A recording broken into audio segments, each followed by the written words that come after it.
벌써 2019년이 이제 한 달도 채 남지 않았습니다.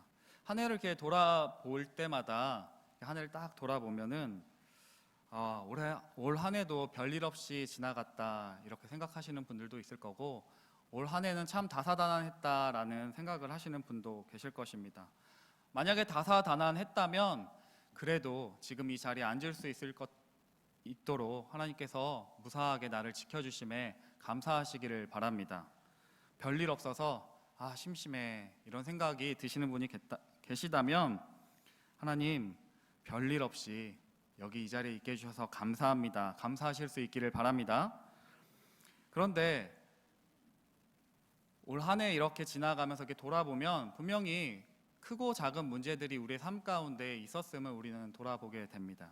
그리고 오늘 하루만 해도 크고 작은 문제들을 맞닥뜨리게 됩니다. 오늘 본문의 17절 보시면 다윗에게 문제가 생깁니다. 블레셋 사람들이 이스라엘 왕으로 다윗을 삼았다 함을 듣고 다윗을 찾으러 다 올라왔다고 기록하고 있습니다. 다윗에게 기름 부어 이스라엘 왕으로 세우는 그 중요한 자리, 아주 의미 있는 그 자리 가운데 블레셋 사람들이 그것이 안 입고 왔나 봅니다. 참 마음에 들지 않았나 봅니다. 왜냐하면 이스라엘과 블레셋은 우리나라의 일본 같은 그런 존재겠죠. 다윗이 이스라엘 왕으로 삼아졌다 함을 듣고 블레셋 사람들이 다윗을 이렇게 공격하려고 왔습니다. 18절 말씀 보시면 블레셋 사람들이 이미 이르러 르바임 골짜기에 가득한지라. 다윗의 삶 가운데, 그 평안한 삶 가운데 왕이 되니까 왕위에 오르는 그런 평안한 자리 가운데 위기의 순간 문제가 찾아오게 됩니다. 이미 블레셋 사람들이 자리를 잡고 다윗을 기다리고 있습니다. 여러분과 저의 삶도 동일한 것 같습니다. 여러분과 저의 삶 가운데 맞닥뜨리는 문제는 나를 기다려주지 않습니다. 갑자기 훅 치고 들어옵니다. 급작스럽게 사건이 발생되고요, 사고가 나고 우리는 그때 당황합니다. 갑자기 타이어에 펑크가 나기도 하고 나에게 또는 자녀에게 넘어지는, 또 다치는 사고가 일어나기도 합니다. 갑자기 사업에 어려움이 찾아오기도 하고 나의 육체 가운데, 건강 가운데 문제가 생기기도 합니다. 또 잘 지내던 그 사람과 관계가 문제가 생기기도 합니다. 여러분과 제가 위기의 그런 순간에 나의 삶 가운데 문제가 찾아올 때 여러분은 어떻게 하시나요? 오늘 이 말씀 가운데 그런 해답을 얻고 또 하나님이 주시는 은혜가 있기를 주님의 이름으로 축원합니다. 위기의 순간, 당황스러운 순간에 나의 갈등이 찾아올 때, 문제가 찾아올 때, 내가 무언가를 선택해야 할 때 우리가 선택할 수 있는 방법은 한 두 가지 정도가 있는 것 같습니다. 첫 번째로 회피하는 것입니다. 시간이 해결해 주겠지 하고 내버려 두는 것입니다. 우리 다윗과 늘 비교되는 사울 왕이 그런 모습을 보여주었습니다. 과거에 블레셋이 쳐들어왔을 때, 오늘 다윗과 똑같이 블레셋이 쳐들어왔을 때 사울의 모습이 그러하였습니다. 사무엘상 17장 10절에 이렇게 기록되어 있습니다. 그 블레셋 사람이 또 이르되 내가 오늘 이스라엘의 군대를 모욕하였으니 사람을 보내어 나와 더불어 싸우게 하라 한지라. 블레셋 사람 골리앗을 말합니다. 이 골리앗이 오늘 내가 이스라엘 군대를 모욕하였으니 사람을 보내어 나와 더불어 싸우게 하라. 그런데 그 말을 들은 사울과 온 이스라엘이 블레셋 사람의 이 말을 듣고 놀라 크게 두려워하니라. 그리고 동일한 17장 21절 이렇게 기록되어 있습니다. 이스라엘과 블레셋 사람들이 전열을 벌이고 양군이 서로 대치하였더라. 하나님을 모욕했던 그 블레셋 사람이 지금 하나님을 모욕하며 지금 싸움을 걸어오는데 사울이 그 말을 듣고 그냥 가만히 있습니다. 왜냐하면 두려웠기 때문입니다. 그 두려움 가운데 그 문제를 그냥 해결하지 않은 채 그냥 회피한 채로 그냥 두고 있습니다. 문제 앞에서 그냥 먹혀버린, 함몰되어버린, 피해버린 그런 상황입니다. 사울은 그렇게 문제 앞에 피합니다. 위기 앞에 하나님께 묻지 않고 외면합니다. 그러나 다윗은 오늘 하나님께 질문합니다. 우리 19절 말씀 같이 한번 읽겠습니다. 19절 말씀입니다. 함께 읽겠습니다. 시작. 다윗이 여호와께 여쭈어 이르되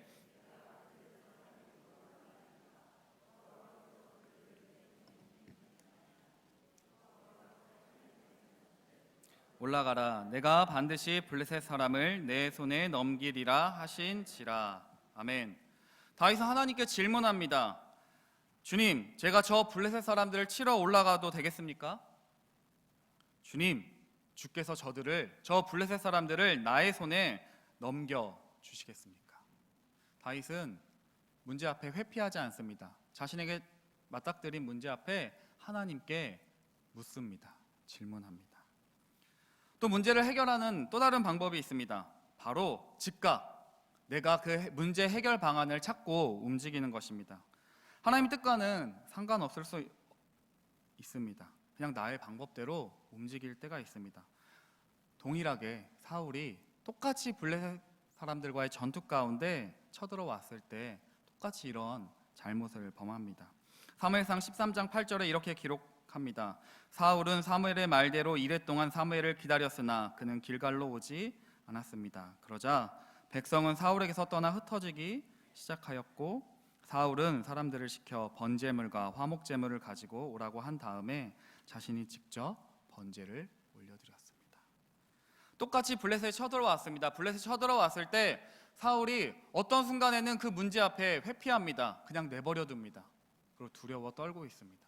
또 어떤 순간에는 블레셋에 쳐들어왔을 때 기다리지 못하고 그 사무엘을 기다리지 못하고 자신 스스로 그 문제의 해결책을 찾아서 해결하려고 합니다.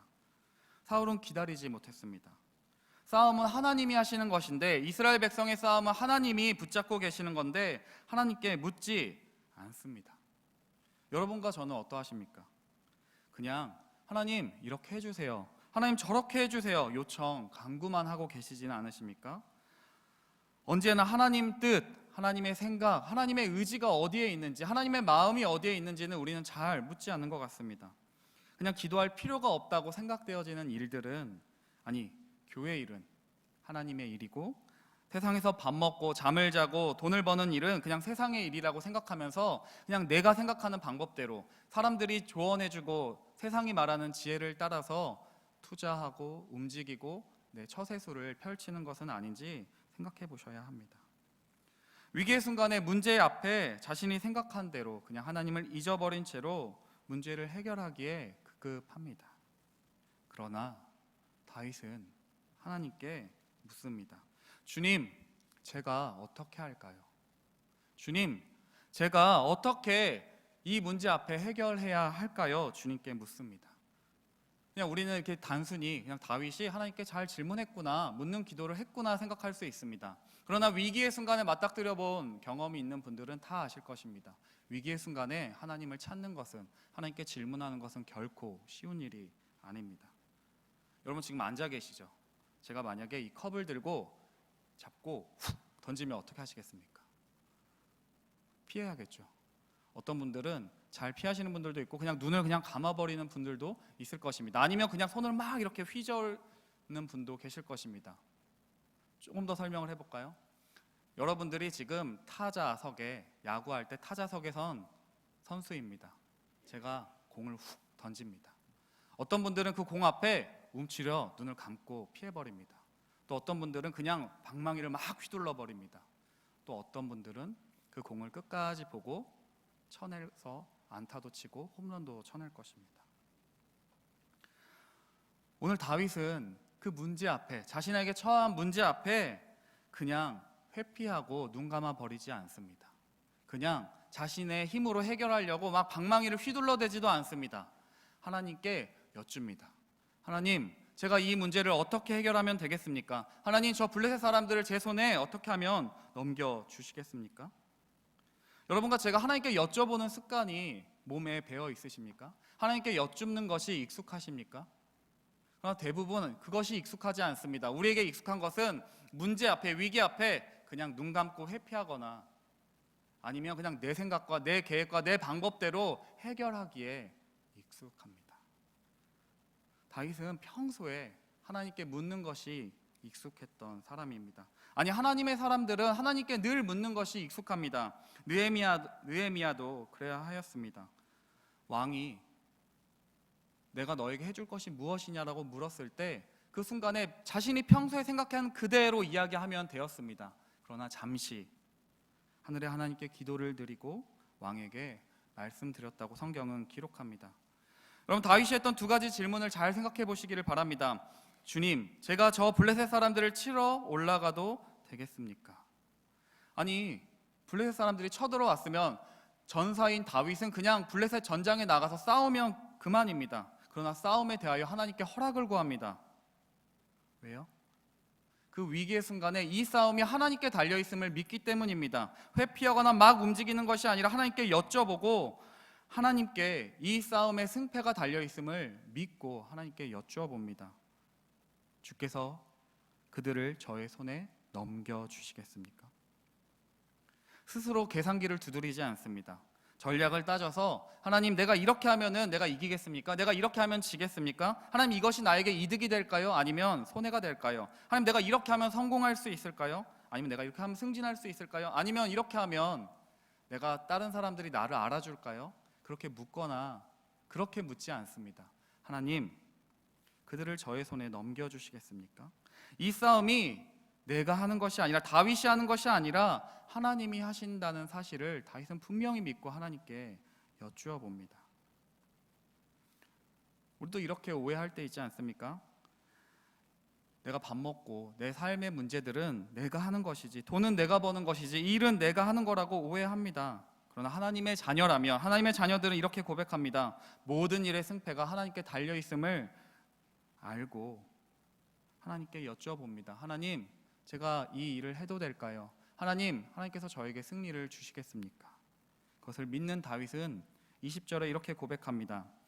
다윗이 바알브라심에 이르러 거기서 그들을 치고 다윗이 말하되 여호와께서 물을 흩음같이 내 앞에서 내 대적을 흩으셨다 하므로 그곳 이름을 바알브라심이라 부르니라. 아멘. 표준세 번역엔 이렇게 기록합니다. 홍수가 모든 것을 휩쓸어 버리듯이 주께서 나의 원수들을 내 앞에서 그렇게 휩쓸어 버리셨다.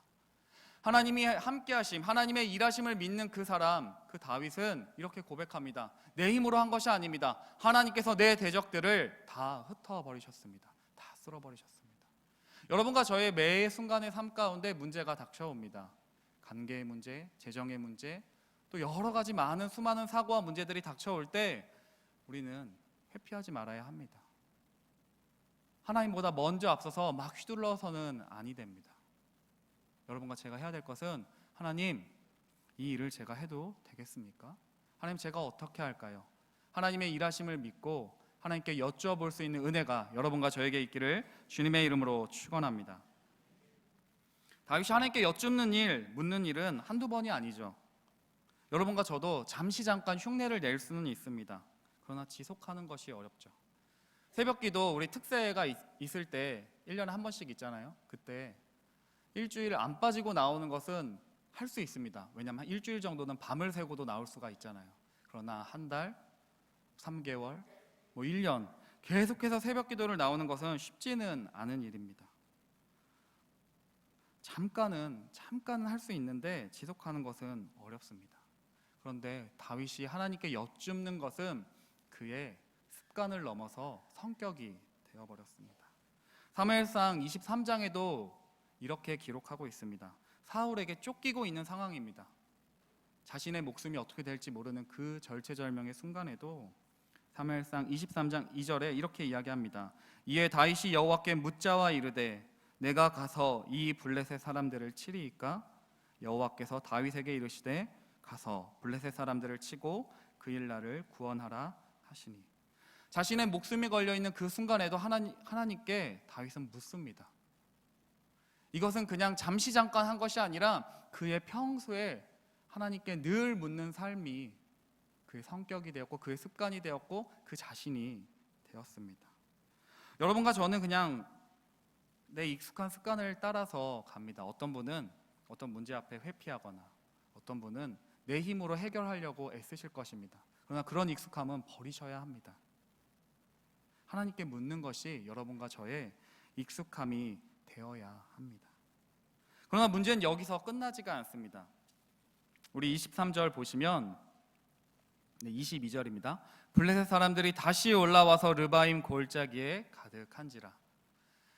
우리 삶에 닥쳐오는 문제는 그냥 한 번으로 끝나지 않습니다. 관계 문제도 계속해서 반복됩니다. 싸웠던 사람과 또 싸우게 되기도 하고 똑같이 내가 시험 당하는 일, 걸려 넘어진 일이 또 닥쳐오게 됩니다. 한번 다친 다리가 계속해서 다치는 것처럼 문제는 끊임없이 반복됩니다. 이쯤 하면 해결 다 된 것 같고 좀 편안히 쉬어도 되겠다 싶을 때 또 문제가 닥쳐옵니다. 인생의 문제는 또 계속됩니다. 매일 매 순간 한 고비 한 고비를 넘어가게 됩니다. 내 안의 문제들도 이 정도쯤 되면 해결되었던 것 같은데 또 그 익숙한 문제가 나를 아프게 합니다. 다윗에게 블레셋은 익숙한 문제입니다. 끊임없이 블레셋과 싸웠고 블레셋과의 싸움이 낯설지 않습니다. 블레셋 사람들과 함께 거주하기도 했었고요. 그들의 싸움 전략도 잘 압니다. 그리고 무엇보다 다윗은 블레셋과의 싸움 가운데 승리했던 경험이 수없이 많습니다.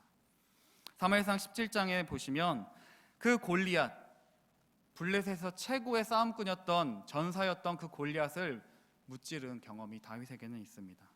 또 사무엘상 19장에 보시면 또 블레셋과의 전쟁이 있을 때 블레셋 사람들과 싸워 그들을 크게 쳐 죽임에 그들이 그 앞에서 도망하니라. 다윗에게 블레셋은 낯선 문제가 아닙니다. 익숙한 문제고 어떻게 하면은 이길 수 있을지도 잘 알았던 익숙한 문제였고 익숙한 위기였습니다.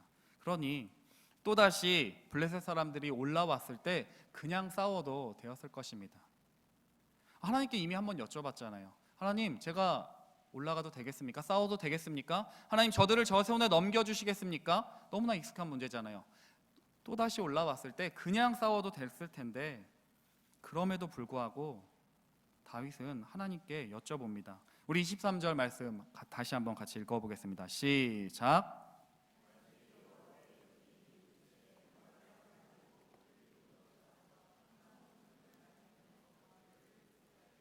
아멘. 다윗이 여호와께 또다시 여쭙니다. 그러나 이번에는 다른 방법을 하나님께서 주십니다. 이번엔 그냥 나가지 말고 기습하라고 이야기를 합니다. 똑같은 상황인데 하나님이 다른 전략으로 블레셋 사람들을 공격하게 하십니다.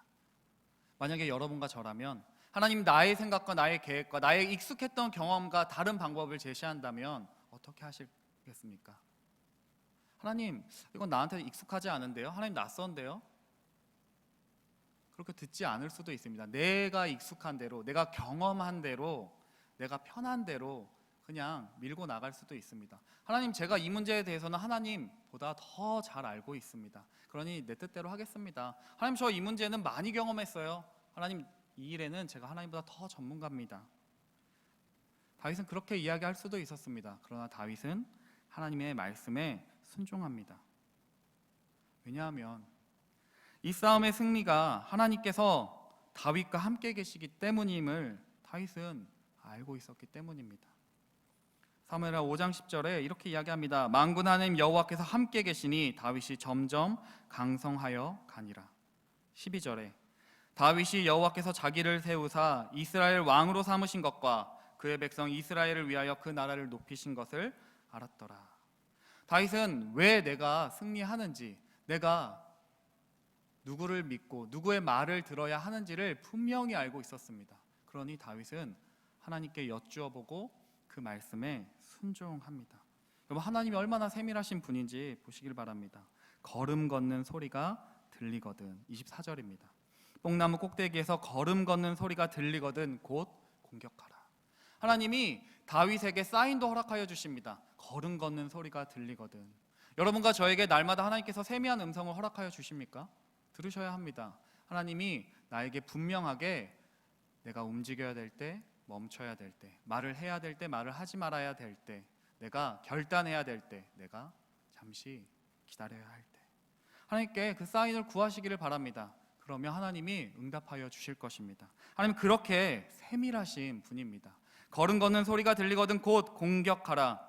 25절에 이에 다윗이 여호와의 명령대로 행하여, 다윗이 여호와의 명령대로 순종한다고 기록합니다.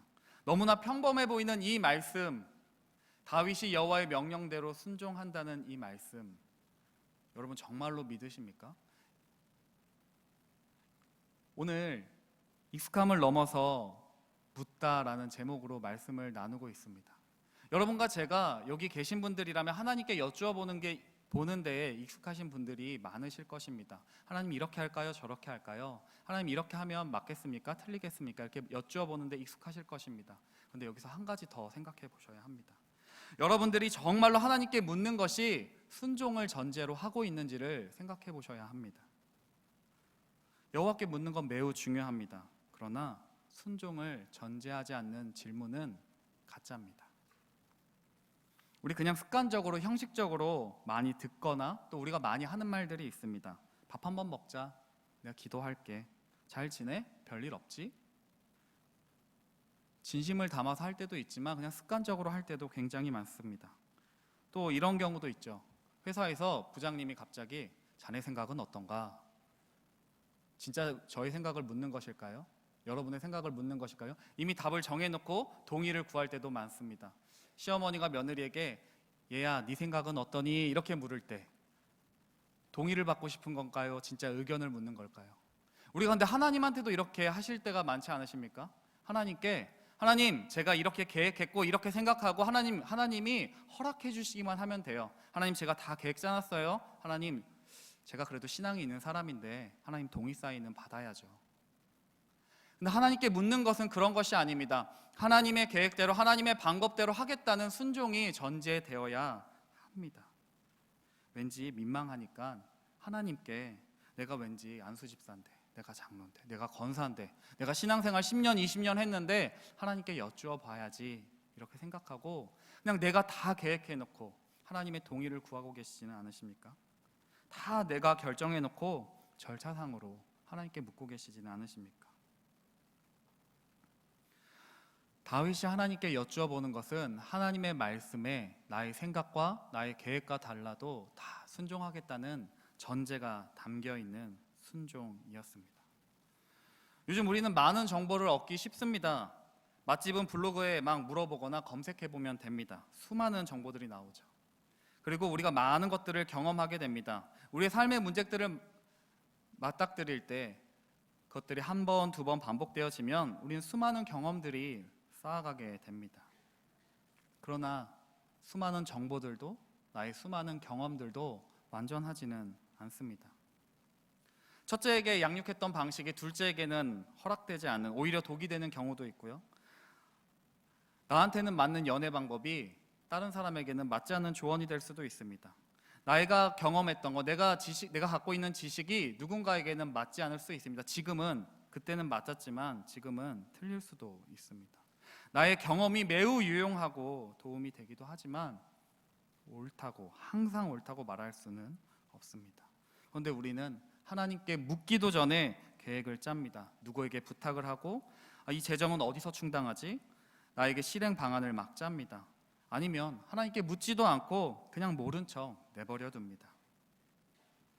여러분과 제가 신앙의 연륜이 오래될수록 신앙생활을 오래 할수록 하나님께 묻는 일에 소홀할 때가 많습니다.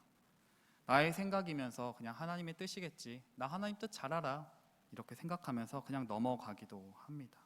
그런 때일수록 여러분과 제가 하나님께 여쭤봐야 합니다. 제가 몇 년 전에 내 안의 모든 것이라는 영화를 본 적이 있는데요. 혹시 영화 보셨나요? 안 보신 분들도 많을 텐데 내용은 이러합니다. 이선균하고 임수정하고 정성용 그 배우가 나오는데 오래된 부부입니다. 정말 뜨겁게 연애해서 결혼했던 오래된 부부인데 그 남편 이성균이 아내와 이혼하고 싶어 합니다. 그러나 아내가 끝까지 이혼해주지 않습니다. 그리고 최후의 방법을 씁니다. 카사노바에게 내 아내를 유혹해달라고. 그리고 그걸로 이혼의 빌미를 삼으려고 합니다. 그러나 그 카사노바 역할이었던 정성용이 유혹하는 가운데 임수정이 자신이 처음에 반했던 그 모습으로 아름답게 변하는 모습들을 보고 이혼하지 않기로 결심하는 그런 내용의 영화입니다. 근데 거기서 제가 영화를 보면서 인상 깊었던 대사가 있었습니다. 한번 잘 들어보세요. 살아보면 말이 없어집니다. 서로 다 안다고 생각하니까. 굳이 할 말이 없어지는 거예요. 거기서부터 오해가 생겨요. 침묵에 길들여지는 건 무서운 일이죠. 살아보면 말이 없어집니다. 서로 다 안다고 생각하니까. 굳이 할 말이 없어지는 거예요. 거기서부터 오해가 생겨요. 침묵에 길들여지는 건 무서운 일이죠. 그냥 영화 대사인데 하나님에 관하여서도 여러분과 제가 더 오해가 생기지는 않으신가요? 급한 일이 생기거나 정말 내 목숨이 내 자녀의 위기의 순간이 생기지 않으면 하나님께 잘 묻지 않는 것 같습니다. 우리가 익숙할 때 그냥 아는 길이라고 그냥 막 다닐 때 사고가 나는 것처럼 내가 하나님에 대하여 잘 안다고 느껴질 때 사고가 납니다. 하나님에 관하여 익숙해졌을 때, 하나님의 뜻대로 하나님 뜻이 무엇인지 잘 안다고 생각할 때, 다 아는 것처럼 느껴질 때 여러분과 저는 실수합니다. 하나님의 뜻과는 반대로 갈 수 있습니다. 그런 때일수록 하나님께 겸손히 물어야 합니다. 하나님, 제가 어떻게 할까요? 오늘 이 밤에 하나님께 여쭤보는 밤이 되시기를 바랍니다. 내가 잘 모르는 거, 내가 경험해보지 않은 거, 내가 자신이 없는 거, 내가 불안할 때, 내가 불리할 때만 하나님께 여쭤보는 것이 아니라 내가 잘할 때, 내가 경험이 있을 때, 내가 자신이 있을 때, 내가 유리한 것이라고 생각되는 그때에 그 익숙함을 넘어서 주님께 물어보시기를 바랍니다. 문제 앞에 회피하지 말고 내가 하나님보다 앞서던 나의 익숙한 습관을 벗어버리고 이 밤에 주님께 묻는 것이 익숙한 여러분과 제가 되기를 바랍니다. 그래서 하나님의 뜻에 순종으로 응답받는, 그런데 익숙해지는 여러분과 저의 삶이 되시기를 주님의 이름으로 축원합니다.